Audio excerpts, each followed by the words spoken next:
Padre Santo y Soberano Dios, Amén. gracias por tu amor y misericordia. Gracias por sustentarnos con tu gran poder. Gracias porque has preservado nuestras vidas y nos tienes aquí alabándote y glorificándote. Gracias, Señor, por cuidar de nuestra familia, de nuestros hijos, nietos, esposas, esposos. Gracias, Señor, porque tú has sido fiel con nosotros. Amén. Ahora reconocemos tu grandeza, tu gran poder, y por eso estamos aquí, para exaltar aún a tu nombre. Y Padre, te pedimos que también nos des no solamente el deseo de exaltarte, sino la humildad para aceptar tu palabra tal como venga. Amén. Señor, en tus manos nos ponemos y pedimos que tu palabra pueda penetrar en nuestro ser, transforme, Señor, nuestra manera de ver las cosas y nos ayudes para estar preparados para tu segunda venida. Te lo pedimos en el nombre de Jesús. Amén. Hoy quiero continuar con los estudios del mensaje de los tres ángeles. Pues son los tres escalones de la plataforma donde todo verdadero adventista debe estar parado. La plataforma de la fe adventista, para subirnos a ella, se necesita de esos tres escalones, como son el mensaje del primero, segundo y tercer ángel. Voy a hacer, como siempre, estos estudios parte del seminario profético La Revelación de Jesucristo, que en su tema número 51 voy a tratar ahora, el cual trata del primer escalón de los tres de la plataforma de la fe adventista, como es el mensaje del primer ángel, que en su séptima parte quiero tratar nuevamente esta mañana. Abramos la Biblia en Apocalipsis 14, versículos 6 y 7. Apocalipsis 14, versículos 6 y 7. Dice la Escritura: vi volar por en medio del cielo a otro ángel que tenía el evangelio eterno para predicarlo a los moradores de la tierra, a toda nación, tribu, lengua y pueblo, diciendo a gran voz: temed a Dios y dadle gloria, porque la hora de su juicio ha llegado, y adorad a aquel que hizo el cielo y la tierra, el mar y las fuentes de las aguas. Una vez más, como lo he hecho en los pasados sábados, quiero llamar su atención a los cuatro aspectos que son parte del evangelio eterno que anuncia el primer ángel, como son el temor a Dios, la gloria a Dios, el juicio de Dios y la adoración a Dios. Todos ellos son parte de las buenas nuevas del evangelio. Habiendo estudiado ya las buenas nuevas tocante al temor de Dios y la gloria a Dios, permítanme estudiar ahora la buena nueva de que la hora de su juicio ha llegado. ¿El juicio de quién? El juicio de Dios. Con esta buena nueva dio inicio el movimiento adventista. Este es el mensaje que provocó un gran despertar allá por los años 1800 a 1844. Los heraldos de aquel primer mensaje, se debe hacer justicia mencionándolos esta mañana, pues no puede usted conocer el mensaje de los tres ángeles sin saber cómo comenzó todo, sin saber quiénes fueron los primeros que predicaron el mensaje del primer ángel. Estos se inspiraron en un hombre que, como Martín Lutero en el catolicismo, también fue tocado por Dios para hablar del tema de la segunda venida de Cristo. Interesante que mientras Martín Lutero, el Señor lo usó para promover y defender la justificación por la fe, otro hombre, como fue el sacerdote Manuel Lacunza, Dios lo usó para hablar de que Cristo venía muy pronto. Oh, hermanos y hermanas, este fue el primero de los heraldos. A este le siguió otro predicador muy famoso llamado Eduardo Irving, un predicador inglés.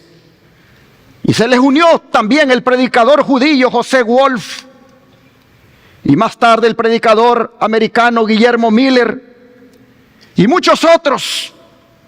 Se dice que por lo menos habían 700 predicadores en el mundo predicando al mismo tiempo que Cristo venía pronto. Oh, hermanos y hermanas, dentro de ellos inclusive habían niños allá en Escandinavia, especialmente en el país de Suecia, que entre los años 1842 a 1843 predicaban de la segunda venida de Cristo como algo inminente y que a manera de juicio llegaba a este mundo. Algunos de todos estos heraldos, como fue el caso de los seguidores de Guillermo Miller, la predicación de las buenas nuevas de la venida de Jesús lo llevó a fijar una fecha para que ese acontecimiento tuviera lugar, como fue el 22 de octubre de 1844. Esto lo hicieron basados en el estudio de la profecía más larga de la Biblia de Daniel 8:14, como es la de las 2300 tardes y mañanas o días, las cuales proféticamente equivalen a 2300 años, comenzando desde el año 457 antes de Cristo. Como dicha profecía dice que al final de ese periodo el santuario sería purificado, y eso en los servicios del santuario terrenal que Dios mandó construir en el desierto ocurría en el día de la expiación, lo cual equivalía a un juicio para los israelitas. Los mileritas, entonces, como se le conocía a los seguidores de Guillermo Miller, descubrieron que las 2300 tardes y mañanas proféticas, es decir, los 2300 años, terminaban, como ya dije, el 22 de octubre de 1844 de nuestra era, con el juicio final que tomaría lugar, decían ellos, en la segunda venida de Cristo en esa fecha. Todos los predicadores mencionados y sus colaboradores limitaron el juicio a la venida de Cristo y no tomaron en cuenta que el juicio final consta de 4 etapas, de las cuales la venida de Cristo es solo una. Y cuando hablamos de las 4 etapas del juicio, son, número 1, la que toma lugar antes de la venida de Cristo, conocida como juicio investigador. Número 2, la que toma lugar en ocasión de la segunda venida de Cristo, conocida como juicio ejecutivo previo. La que toma lugar durante el milenio, conocida como juicio de comprobación. Y la que toma lugar al fin del milenio, cuando se da la sentencia final, conocida como juicio ejecutivo definitivo. Estas 4 etapas del juicio, si todos los predicadores que antes de 1844 predicaban que Cristo vendría, si hubieran tomado en cuenta ellos las 4 etapas del juicio, no hubieran fijado la venida del Señor para el 22 de octubre de 1844. Pero, aunque se equivocaron en la interpretación del evento, no deja de reconocerse que todos ellos fueron los instrumentos que provocaron en el mundo lo que se conoce como el gran despertar adventista. Un testigo que participó de aquella experiencia, como fue la mensajera del Señor, Elena White, nos dice de estos heraldos del primer mensaje angelical, nos dice varias cosas que me gustaría tuvieran la paciencia y el esfuerzo de poder fijar sus ojos en la pantalla, para que ustedes puedan saber cómo los primeros heraldos del primer mensaje angélico fueron usados por Dios. Parte esta mensajera del Señor diciéndonos que en la profecía del primer mensaje angélico, en el capítulo 14 del Apocalipsis, se predice un gran despertamiento religioso bajo la influencia de la proclamación de la próxima venida de Cristo. Se ve un ángel volando en medio del cielo, teniendo un evangelio eterno que anunciar a los que habitan sobre la tierra y a cada nación, tribu, lengua y pueblo. A gran voz proclama el mensaje: temed a Dios y dadle gloria, porque ha llegado la hora de su juicio, y adorad al que hizo el cielo y la tierra, el mar y las fuentes de las aguas. La circunstancia de que se diga que es un ángel el heraldo de esta advertencia no deja de ser significativa, pues la divina sabiduría tuvo a bien representar el carácter augusto de la obra que el mensaje debía cumplir y el poder y gloria que debían acompañarlo, por la pureza, la gloria y el poder del mensajero celestial. Y el vuelo del ángel en medio del cielo, la gran voz con la que se iba a dar la amonestación y su promulgación a todos los que habitan la tierra, a cada nación, tribu, lengua y pueblo, evidencian la rapidez y extensión universal del movimiento. El mismo mensaje revela el tiempo en que este movimiento debe realizarse. Se dice que forma parte del evangelio eterno y que anuncia el principio del juicio. El mensaje de salvación ha sido predicado en todos los siglos, pero este mensaje es parte del evangelio que solo podía ser proclamado en los últimos días, pues solo entonces podía ser verdad que la hora del juicio había llegado.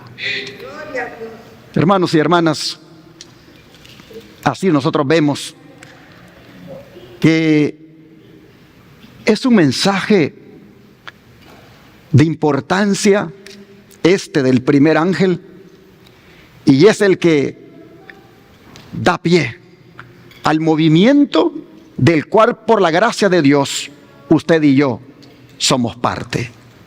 Somos parte del movimiento adventista.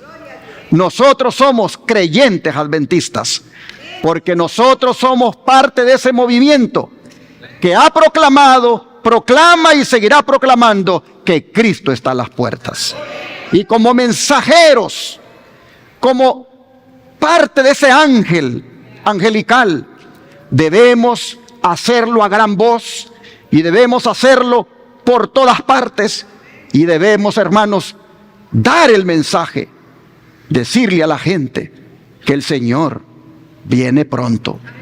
Interesante cuando la sierva del Señor habla de esta experiencia o de esta bendición, que dice que como en el caso de la gran reforma del siglo XVI, el movimiento adventista surgió simultáneamente en diferentes países de la cristiandad. Tanto en Europa como en América hubo hombres de fe y de oración que fueron inducidos a estudiar las profecías.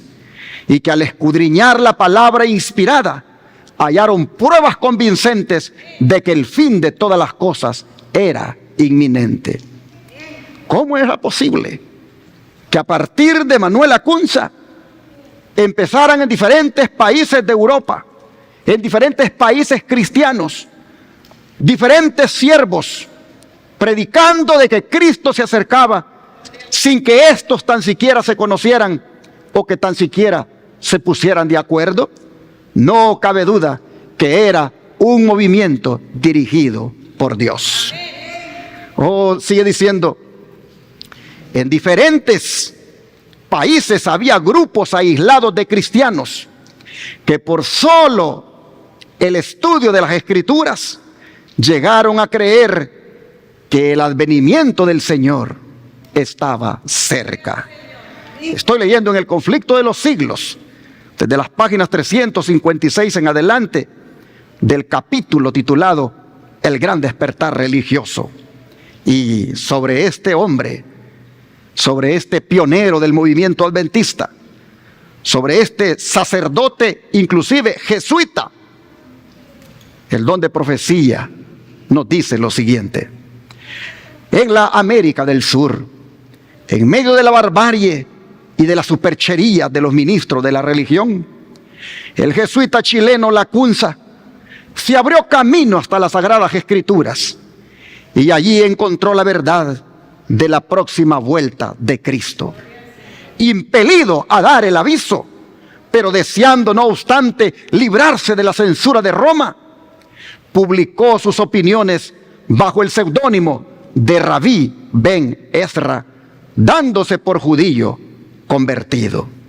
Y aquí me gustaría hacer una pausa para decirles que eso de Rabí Ben Ezra fue solamente para ocultar su identidad, pues de otra manera la Inquisición que para esos días operaba por parte del catolicismo podía hacer de él otra víctima más.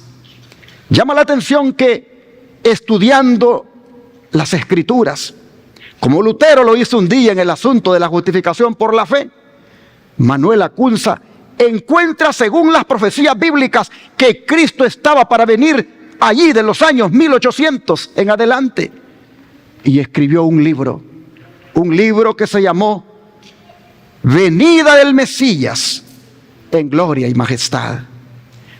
Ese libro tenía prácticamente todo el discernimiento, toda la profundidad de sus estudios y todo, hermanos, todo lo que él quería decirle al mundo en relación a que se prepararan para la venida de Cristo.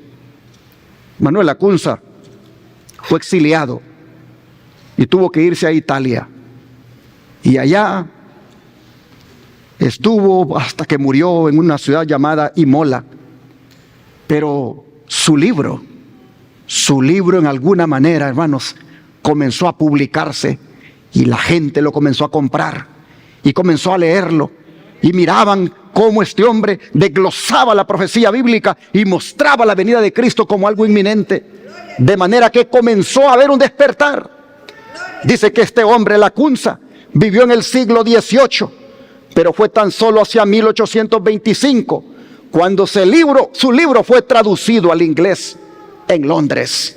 Su publicación contribuyó a aumentar el interés que se estaba despertando ya en Inglaterra por la cuestión del segundo advenimiento. ¿Quién estaba en Inglaterra hablando de esto? ¿Quién estaba siendo usado en Inglaterra? Ni más ni menos que Eduardo Irving, ese predicador inglés que, motivado por el libro de Manuel Acunza, vino y lo tradujo a dicho idioma, al inglés, para que estuviera al alcance de todo Inglaterra. Hermanos y hermanas, Eduardo Irving fue un predicador a la alta sociedad de Londres con mucha influencia.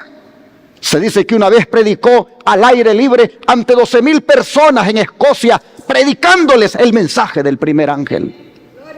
Pero si hay un hombre con una historia brillante relacionada a la proclamación del mensaje del primer ángel, es ni más ni menos que el doctor José Wolf.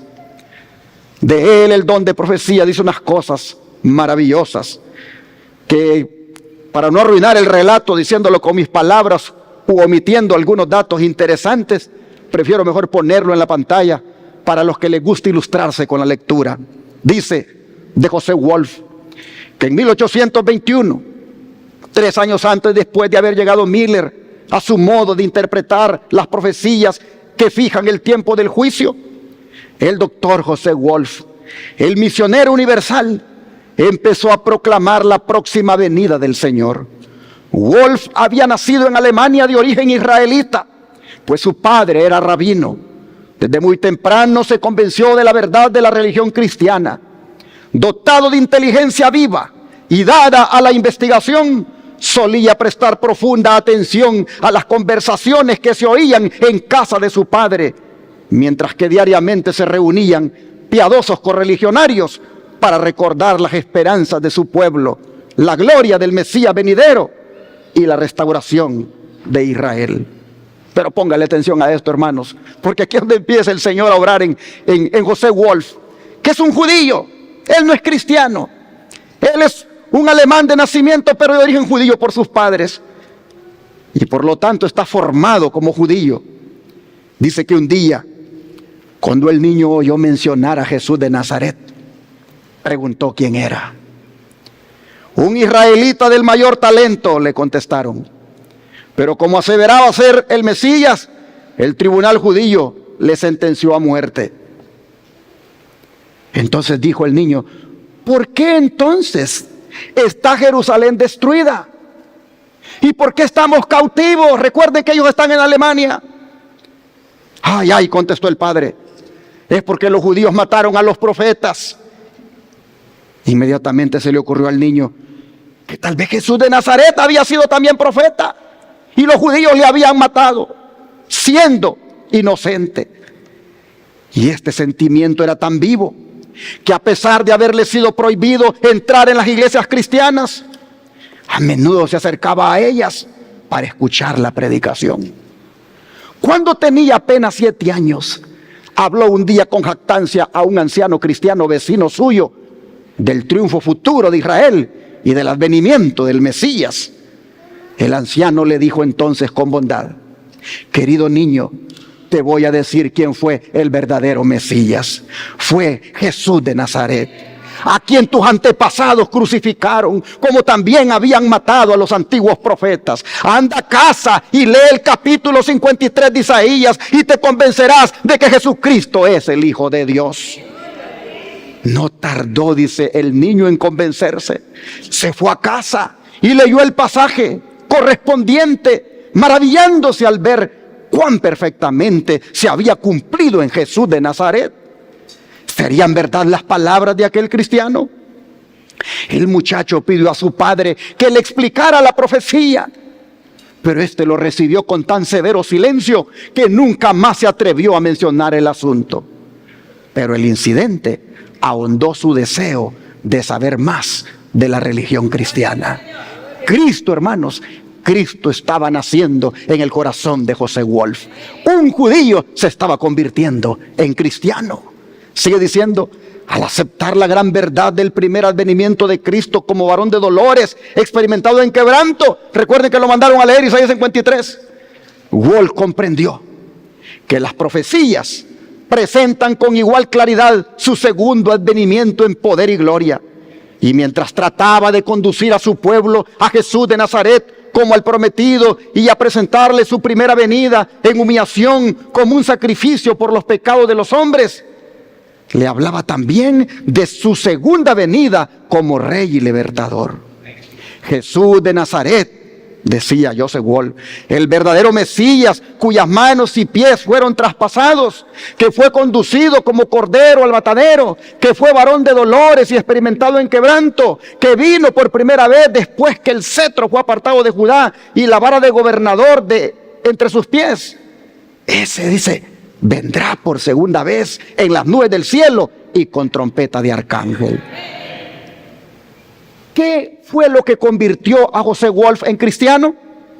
La lectura del capítulo 53 de Isaías. Allí él encontró a Cristo como el Cordero de Dios. Allí él abrazó a Jesús como su Salvador. Y de ahí comenzó a estudiar y se empapó de la doctrina de Jesús. Y llegó a ver que el Cristo que murió es un Cristo que también vendrá. Y comenzó a proclamarlo. Oh, sigue diciendo, Wolf creía inminente la venida del Señor. Según su interpretación de los periodos proféticos, la gran consumación debía verificarse en fecha no muy diferente de la señalada por Miller. A los que se fundaban en el pasaje de que el día y la hora nadie sabe, para afirmar que nadie podía saber nada respecto a la proximidad del advenimiento, Wolf les contestaba: ¿dijo el Señor que el día y la hora no se sabrían jamás? ¿No nos dio señales de los tiempos para que reconociéramos siquiera la proximidad de su venida, como se reconoce la cercanía del estío por la higuera cuando brotan sus hojas? Además, nuestro Señor no dice que la proximidad del tiempo no será conocida, sino que nadie sabe con exactitud el día ni la hora. Dice que se sabrá bastante por las señales de los tiempos para inducirnos a que nos preparemos para su venida, así como Noé preparó el arca. Así, hermanos, podríamos pasar horas y horas leyendo sobre este precursor del mensaje del primer ángel, pero dejaríamos de mencionar a los niños predicadores de Suecia, para ser más específico, porque allá en Escandinavia habían tres países, o hay mejor dicho tres países, como son Noruega, Dinamarca y Suecia. Pero para ser más específico, los niños de este país, ellos, hermanos, también fueron usados. Al mismo tiempo que Manuel Acunza, más tarde Edward Irving, José Wolf y otros más, estos niños también fueron usados para predicar la inminencia de la venida del Señor. De ellos dice lo siguiente: el mensaje del advenimiento fue proclamado también en Escandinavia y despertó interés por todo el país. Muchos fueron turbados en su falsa seguridad, confesaron y dejaron sus pecados y buscaron perdón en Cristo. Pero el clero de la iglesia oficial se opuso al movimiento, y debido a su influencia, algunos de los que predicaban el mensaje fueron encarcelados. En muchos puntos donde los predicadores de la próxima venida del Señor fueron así reducidos al silencio, plugo a Dios enviar el mensaje de modo milagroso por conducto de niños pequeños. Como eran menores de edad, la ley del Estado no podía impedírselo y se les dejó hablar sin molestarlos. El movimiento cundió principalmente entre la clase baja y era en las humildes viviendas de los trabajadores donde la gente se reunía para oír la amonestación. Los mismos predicadores infantiles eran en su mayoría pobres rústicos. Algunos de ellos no tenían más de 6 a 8 años de edad. Y aunque sus vidas testificaban que amaban al Salvador y que procuraban obedecer los santos preceptos de Dios, no podían dar prueba de mayor inteligencia y pericia que las que se suelen ver en los niños de esa edad. Sin embargo, cuando se encontraban ante el pueblo, era de toda evidencia que los movía una influencia superior a sus propios dones naturales. Su tono y sus ademanes cambiaban y daban la amonestación del juicio con poder y solemnidad, empleando las palabras mismas de las Sagradas Escrituras: temed a Dios y dadle gloria, porque ha llegado la hora de su juicio.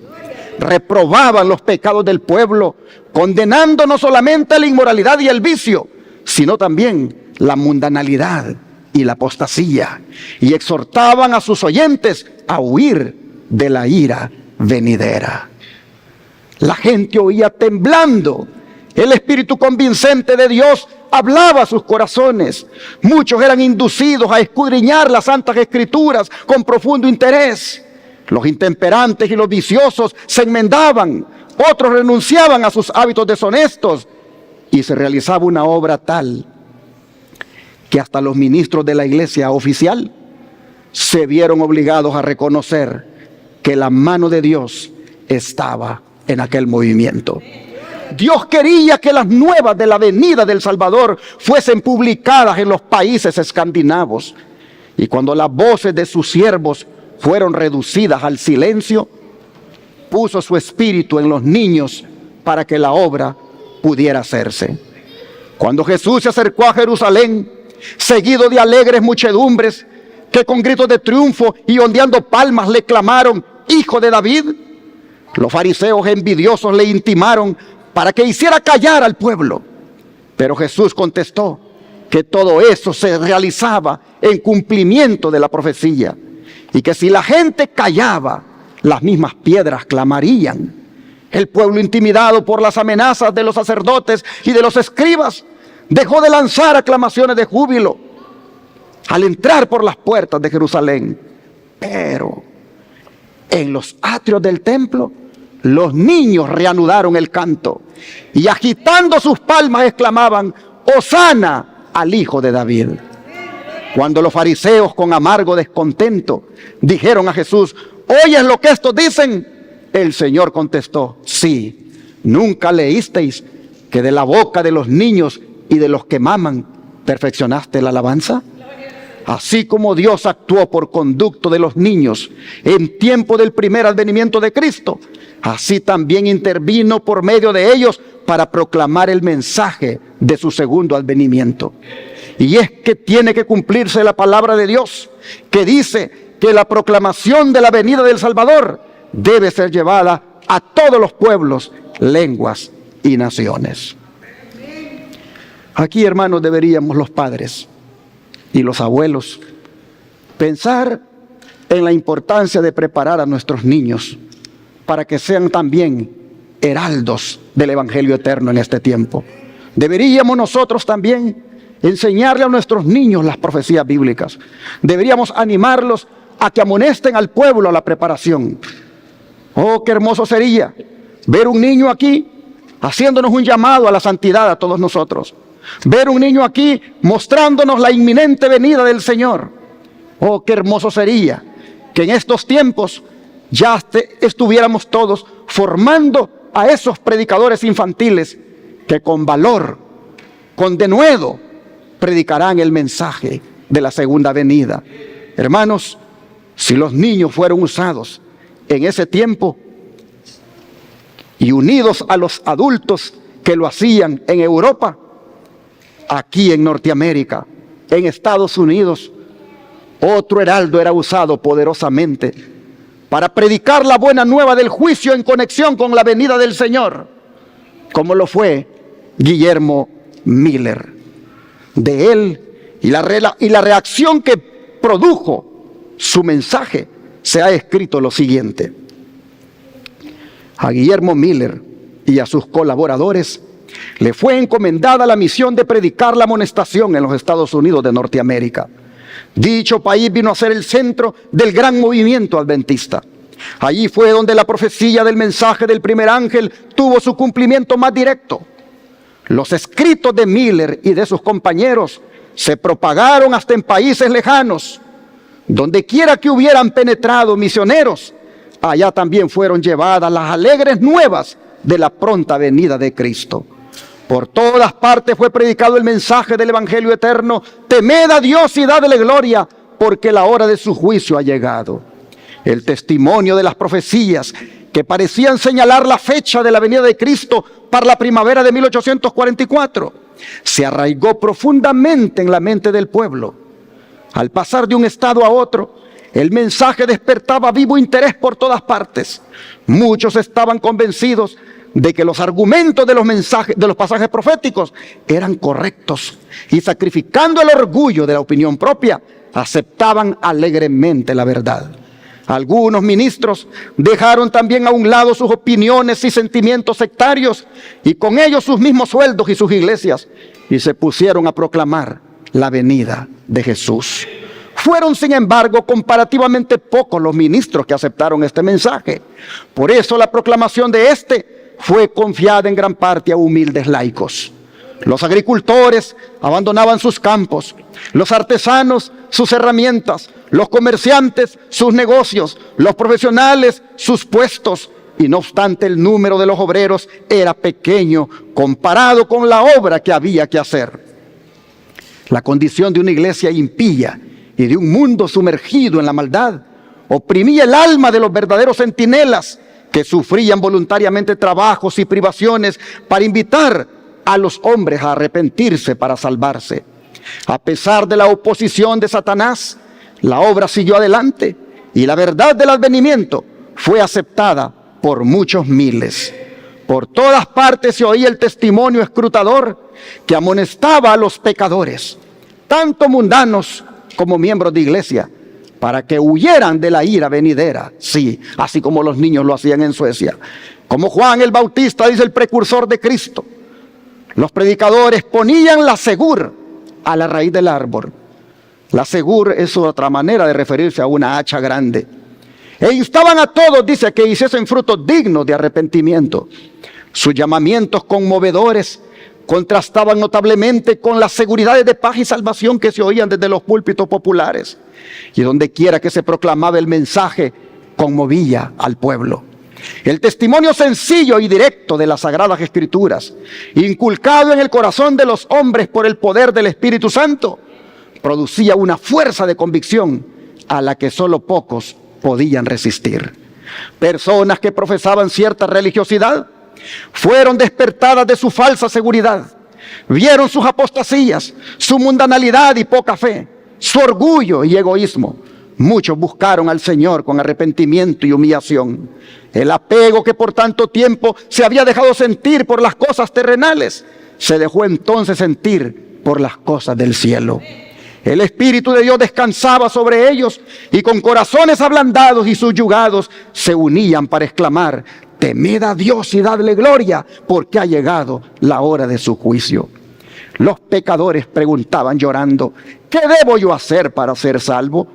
Aquellos cuyas vidas se habían hecho notar por su mala fe deseaban hacer restituciones.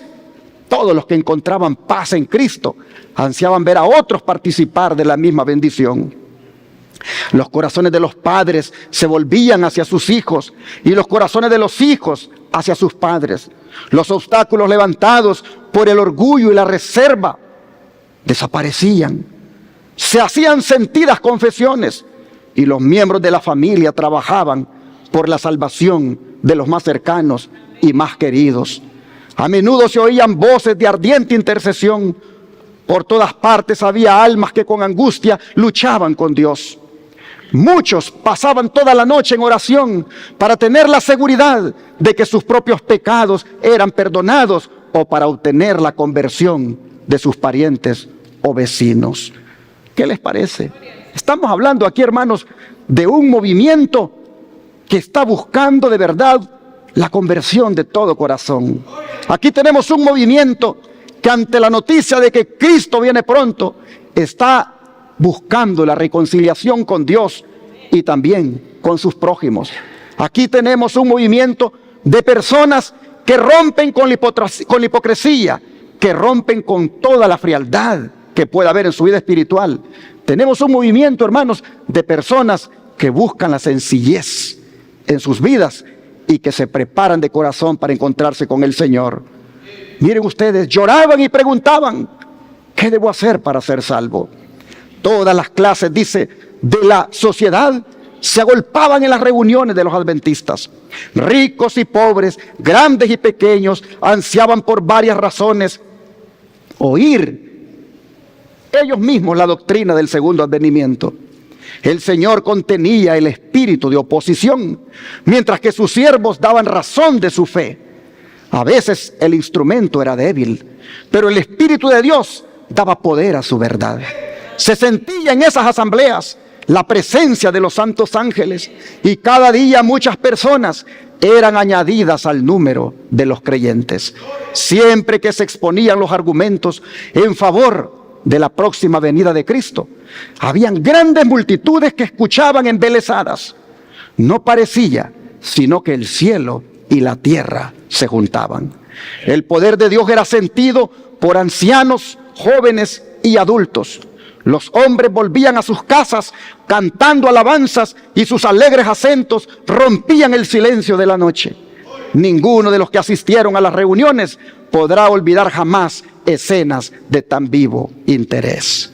Así el conflicto de los siglos se explaya en ese capítulo, un gran despertar religioso, comentándonos la experiencia de aquellos adventistas que abrazaron el mensaje del primer ángel y se preparaban para la venida del Señor, porque limitaron el juicio de Dios a la segunda venida de Cristo. Hermanos y hermanas, si los mileritas abrazaron así el mensaje del primer ángel, ¿cómo lo abrazamos nosotros? Si el mensaje del primer ángel era una buena nueva para ellos, porque se trataba de la venida del Señor, y se prepararon de corazón para aquel 22 de octubre de 1844, ¿cómo nos estamos preparando nosotros? ¿Es una buena nueva el juicio de Dios? Pregunto, ¿es una buena nueva el juicio de Dios? Dependiendo de la perspectiva en que usted lo mire. El juicio de Dios es una buena nueva desde la perspectiva de la fe, del arrepentimiento, de la confesión y del abandono del pecado. Desde esa perspectiva, el juicio de Dios es una buena nueva. Si no se mira desde esa perspectiva, el juicio de Dios es una mala noticia. De manera, hermanos y hermanas, que partiendo de que nosotros tenemos fe en el Señor Jesucristo, partiendo de que nosotros nos hemos arrepentido, hemos confesado nuestros pecados y los hemos abandonado, partiendo de ahí, el juicio de Dios es el evangelio eterno para nosotros. El juicio de Dios son las buenas nuevas del evangelio. Nadie debería predicar el evangelio si no le predica a la gente del juicio de Dios. Nadie debería de predicar el evangelio si no lo acompaña del temor a Dios, de la gloria a Dios, del juicio de Dios y de la adoración a Dios. Estos son aspectos del evangelio eterno. Estos son aspectos de las buenas nuevas del evangelio. Y el juicio de Dios, hermanos, era algo que aquellos pioneros adventistas lo vieron como una buena nueva, porque Jesús venía para hacerles justicia, porque Jesús venía para ser su juez. Solo que el Señor no vino. No vino donde ellos lo esperaban. Es decir, no vino aquí a la tierra, sino que vino al lugar santísimo del santuario celestial. Vino a su Padre para dar inicio a la primera etapa del juicio. Leamos sobre esa venida en Daniel 7, versículos 9 y 10. Daniel 7, versículos 9 y 10. Estuve mirando hasta que fueron puestos tronos, y se sentó un anciano de días, cuyo vestido era blanco como la nieve, y el pelo de su cabeza como lana limpia. Su trono llama de fuego, y las ruedas del mismo fuego ardiente. Un río de fuego procedía y salía de delante de él. Millares de millares le servían, y millones de millones asistían delante de él. El juez se sentó y los libros fueron abiertos. Impresionante escena de juicio. La eternidad del juez es descrita con el nombre de anciano de días. Su pureza está representada tanto por sus cabellos blancos como por su vestimenta. El hecho de que se haya más tronos, de que se vean más tronos aquí, nos dice que toda la corte celestial ha entrado en sesión. Testigos hay, dice, por millares de millares y millones de millones.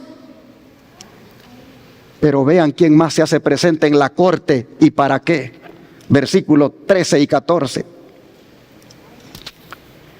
Miraba yo en la visión de la noche, y he aquí con las nubes del cielo venía uno como un hijo de hombre, que vino hasta el anciano de días, y le hicieron acercarse delante de él, y le fue dado dominio, gloria y reino, para que todos los pueblos, naciones y lenguas le sirvieran.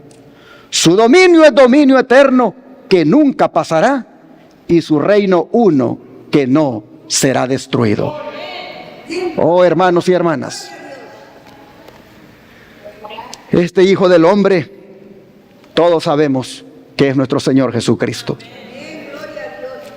Es aquí donde Jesús vino, el 22 de octubre de 1844. Vino para participar del juicio. Desde entonces el Señor es nuestro abogado, pero también es nuestro juez. Y esto es una buena noticia para el creyente. ¿O acaso no es una buena noticia de que tu juez sea al mismo tiempo tu abogado? Por eso es que he presentado el juicio de Dios como parte del Evangelio eterno. Porque el juicio de Cristo se aparece, es un juicio que se hace a favor de los redimidos. Es un juicio donde Él elige a sus súbditos que han de vivir para siempre con Él. Es un juicio a favor de todo aquel que ha depositado su confianza en Él. El juicio del cual estamos hablando no es un juicio para los impíos, es un juicio para la casa de Dios. Es un juicio para los que habitamos en la casa de Dios. Y como repito, si nosotros lo miramos desde la perspectiva de la fe, del arrepentimiento del pecado, de la confesión y del abandono del mismo, oh hermanos y hermanas, el juicio es de las mejores noticias que puede haber para nosotros. El don de profecía dice, la prédica de una fecha precisa para el juicio en la proclamación del primer mensaje fue ordenada por Dios. El cómputo de los periodos proféticos en que se basa ese mensaje, que colocan el fin de los 2300 días en el otoño de 1844, permanece firme sin impugnación. El profeta Daniel dice, estuve mirando hasta que fueron puestos tronos, y se sentó un anciano de días, cuyo vestido era blanco como la nieve, y el pelo de su cabeza como lana limpia. Su trono llama de fuego, y las ruedas del mismo fuego ardiente. Un río de fuego procedía y salía delante de él. Millares de millares le servían, y millones de millones asistían delante de él. El juez se sentó, y los libros fueron abiertos. Así se presentó a la visión del profeta el día grande y solemne en que los caracteres y vidas de los hombres habrán de ser revisados ante el juez de toda la tierra, y en el que a todos los hombres se los recompensará conforme a sus obras. El anciano de días es ¿quién? Dios el Padre. Pues el salmista dice que antes que nacieran los montes y formaras la tierra y el mundo, desde el siglo y hasta el siglo, tú eres Dios. Es Él, origen de todo ser y fuente de toda ley, quien debe presidir en el juicio. Y millares de millares y millones de santos ángeles, como ministros y testigos, están presentes en ese gran tribunal que hemos leído aquí en Daniel 7. Y he aquí, dice, con las nubes del cielo venía uno como un hijo de hombre, que vino hasta el anciano de días, y le hicieron acercarse delante de él, y le fue dado dominio, gloria y reino, para que todos los pueblos, naciones y lenguas le sirvieran. Su dominio es dominio eterno, que nunca pasará, y su reino uno, que no será destruido. Y se lo puse en rojo, para que vea usted lo que no entendieron aquellos precursores del mensaje del primer ángel. Dice, la venida de Cristo descrita aquí en Daniel 13 y 14 no es su segunda venida a la tierra. Él va al anciano de días en el cielo para recibir el dominio y la gloria y un reino que le será dado a la conclusión de su obra como mediador. Es esta venida y no su segunda venida a la tierra la que la profecía predijo que ocurriría al fin de los 2300 días en 1844. Acompañado por ángeles celestiales, nuestro gran sumo sacerdote entra en el lugar santísimo y allí, en la presencia de Dios, da inicio a los últimos actos de su ministerio. ¿En beneficio de quién? ¿Esto es buena noticia o no es buena noticia? Se lo puse en rojo. Dice, da inicio a los últimos actos de su ministerio en beneficio del hombre. Cumplir la obra del juicio investigador y hacer expiación por todos aquellos que resulten tener derecho a sus beneficios. Cristo en su santuario, página 112. ¿Para qué ha llegado Cristo a la sala del juicio? ¿Para qué ha llegado Cristo a la sala del tribunal? Ha llegado, dice, para dar inicio a los últimos actos de su ministerio en beneficio de nosotros. Y ha llegado allí para hacer expiación de todos aquellos que resulten tener derecho a sus beneficios. Les pregunto, ¿qué es lo que nos da derecho a sus beneficios? ¿Qué es lo que nos da derecho? Lo único que nos da derecho a sus beneficios es la fe en su gran sacrificio expiatorio. Lo único que nos da derecho es la fe en su sangre derramada. Lo único que nos da derecho es la fe en su gracia y en su perdón. Y aquellos que se han apropiado de sus méritos, aquellos que se han apropiado de su gracia, aquellos que se han apropiado de su gran sacrificio expiatorio, tienen el derecho para que Él entonces, por su misma gracia, les limpie de todo pecado. De manera, hermanos, que el Señor ha entrado a la sala del juicio, ha entrado a la sala del tribunal para hacer una limpieza, para ir con su sangre derramada, limpiando a todos aquellos que le han aceptado como su único y suficiente Salvador. Si tú le has aceptado como tal y vives para servirle y estás gozándote en su nombre y eres obediente a sus mandamientos y vives preparándote para encontrarte con Él, no tienes que tenerle ningún miedo al juicio, porque el juicio no es en contra tuya, sino a favor tuyo. Todo depende de la perspectiva en la cual tú lo mires. Jesús ha llegado al juicio y aquellos que han hecho de Jesús su abogado y su amigo, ¿qué pueden esperar de Él como su juez? Vean lo que Jesús dice en el Evangelio de Juan 5, versículos 22 al 24. Juan 5, versículos 22 al 24.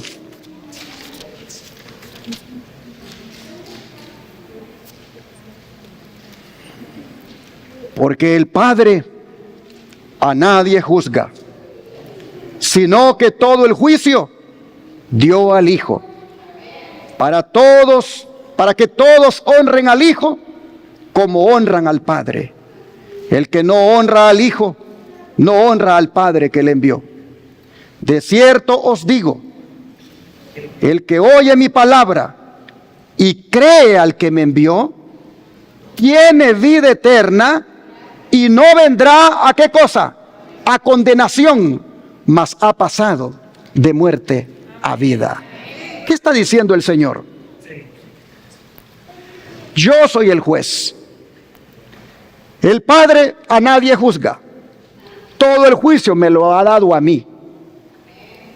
Pero si has hecho de mí tu Salvador, y si vives tu vida en torno a mí, y si te entregas diariamente para servirme, yo soy un juez que no condeno. Porque los que han creído en mí, dice, los que han oído mi voz, los que han aceptado mi mensaje de salvación, estos, dice, tendrán vida eterna y no vendrán a condenación. De manera, mis hermanos, que no hay que tenerle miedo al juicio en la medida en que Cristo reina en nuestra vida. Él dice, no vendrán a condenación. No le tengan miedo al juicio. El juicio para ustedes es la buena nueva del Evangelio. El juicio para ustedes es parte del Evangelio eterno en la medida en que ustedes me tengan en su corazón, me hayan recibido y crean en mí. Mire Juan 5:30 lo que dice. Versículo 30. Aquí estábamos en capítulo 5, pero ahora el versículo 30. El verso 24 y el 30 dice, no puedo yo hacer nada por mí mismo. Según oigo, así juzgo. Y mi juicio, ¿cómo es? Mi juicio es justo o recto, porque no busco mi voluntad, sino la voluntad del que me envió, la del Padre. ¿Cómo es el juicio de Cristo, hermanos? Es un juicio justo. ¿Por qué le tenemos miedo al juicio?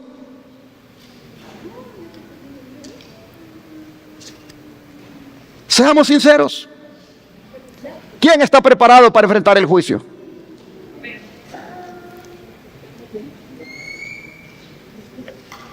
Si el Señor nos preguntara, ¿quiénes están preparados para enfrentar mi juicio?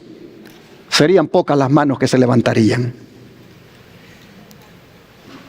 Porque no estamos viviendo con Cristo como deberíamos de vivir. No hemos echado nuestra suerte con el Señor diariamente y no hemos hecho de nuestra comunión con Cristo lo más importante en nuestra vida. Y eso nos hace temerle al juicio. Pero Cristo nos dice ahora, los que han creído en mí y todo lo que involucra creer en Él, estos no deben temer, porque mi juicio es justo y no vendrán a condenación. Mire lo que dice Juan 8:16. Juan 8:16.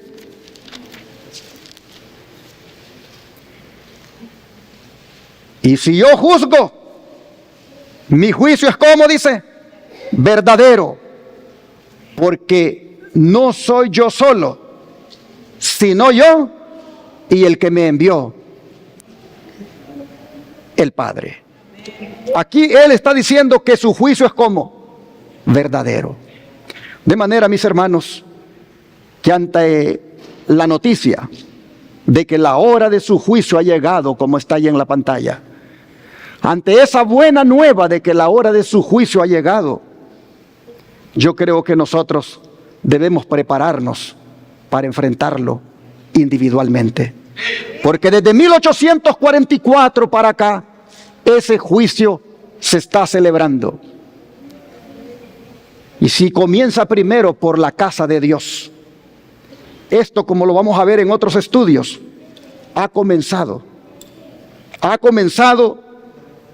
desde aquellos hijos de Dios, de Adán hasta acá, y que ya murieron, para pasar en algún momento a juzgar a los vivos. Hermanos y hermanas, debemos hacer de Cristo lo que dice Primera de Juan, capítulo 2, versículo 1. Primera de Juan, capítulo 2, versículo 1.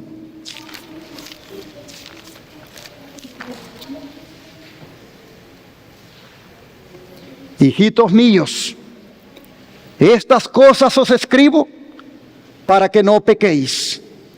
Y si alguno hubiere pecado, abogado tenemos para con el Padre, a Jesucristo el justo. Amén. Hermanos y hermanas, tenemos dos abogados, uno en la tierra y otro en el cielo.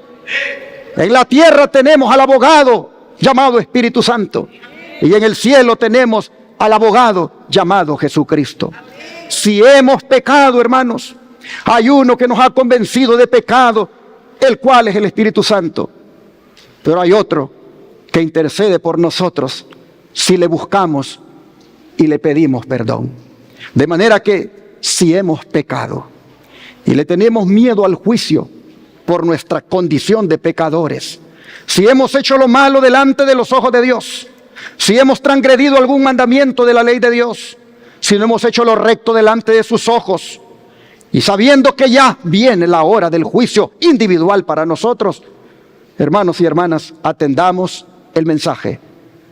Hagamos de Cristo nuestro abogado. Hagamos de Cristo nuestro abogado para que nos represente en el juicio.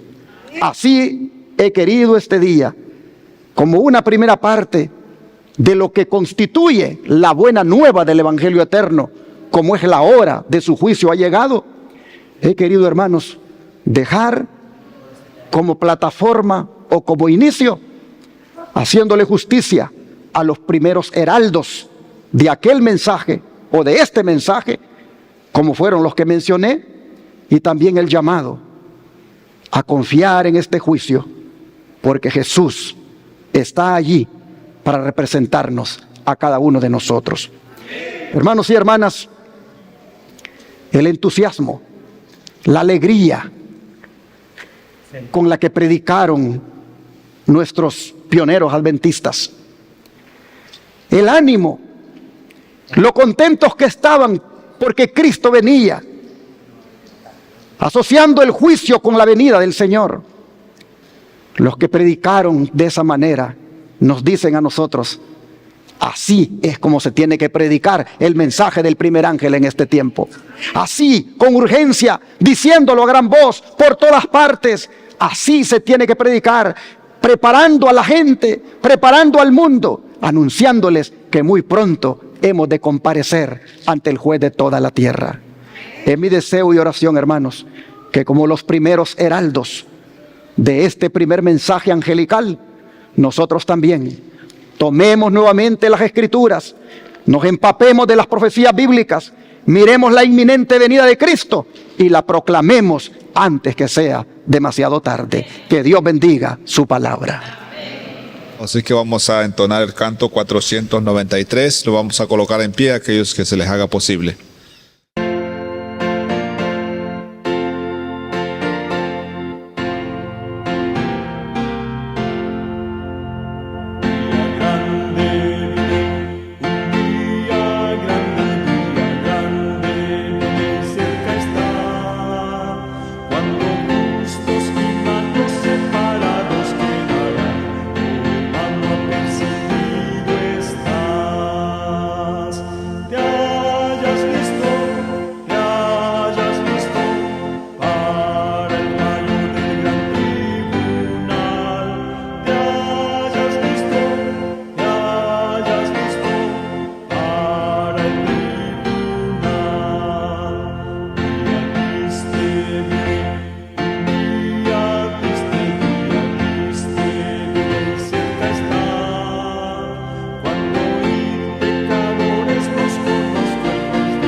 El plan de Dios es que estemos listos.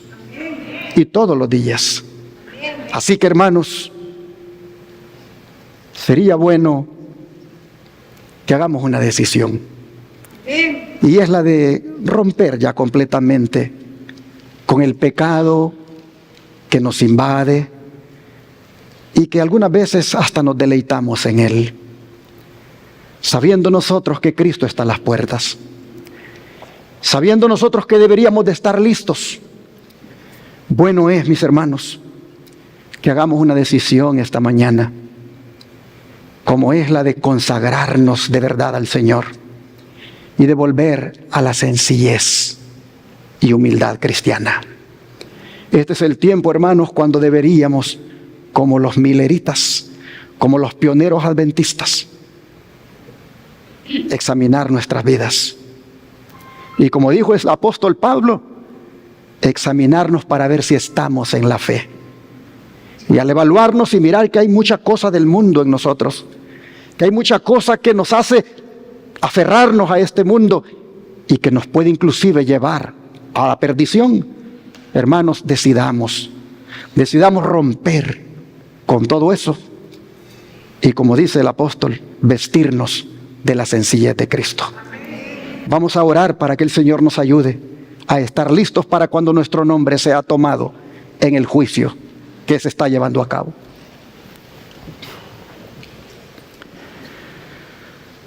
Padre nuestro, vivimos en una hora solemne.